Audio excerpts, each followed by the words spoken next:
इस सैनिक का ना तो कोई धर्म होता है, ना तो कोई जात होता है। भारतीय सेना नाम सुना होगा, इंडियन आर्मी, इसी में दम है। बोल के देखा दे भारतीय सेना हिंदू है, कोई बोल के देखा दे भारतीय सेना मुस्लिम है। भारतीय सेना एक ऐसे संस्था है जिसमें हिंदू, मुस्लिम, सिख, ईसाई, जैन, पारसी एक ही थाली में खाता है, एक ही बर्तन में खाना बनता है। अगर भाईचारा देखना है, फौज में आ जाओ, फौज में भर्ती हो।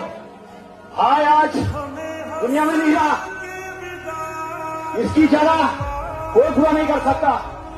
इसकी जो भरपाई, इसकी जो फैमिली, इसकी जो बच्चे की भरपाई कोई नहीं कर सकता। लेकिन उससे ज्यादा, सबसे ज्यादा गर्व है जो मेरा भाई इस देश के लिए, इस देश की जनता के लिए अपनी जान को आहुति दिया होगा। आपने बहुत सुना होगा, न्यूज़ों में, चैनलों में देखा होगा, कश्मीर में, पहलगाम में हिंदुओं को चुन चुन के मारा गया। उसी हिंदू भाइयों का बदली लेने के लिए मेरे भाई झंडू अली शेख, जब उसको सूचना मिला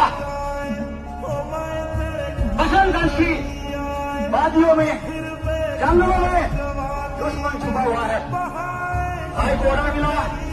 भाई ने एक टुकड़ी, छोटा सा टुकड़ी, जिसको इन्फेंट्री बोलते हैं, सेक्शन, जिसमें 10 बंदा का टुकड़ी होता, भाई का रहना हवलदार सेक्शन का कमांडर होता, जो कि कमांडर हमेशा लीड नहीं करता, वो गाइड करता है। लेकिन मेरे भाई काम को किसी को समझाने की जरूरत नहीं है। जो मेरा भाई कितनी निर्भीक था, कितनी ज्यादा हीरो था, कितनी उसके अंदर हौसला था, उसने अपना जान की परवाह करते हुए सबसे आगे लीड किया। बाकी ऊपर वाले के जो मंजूर था वही हुआ।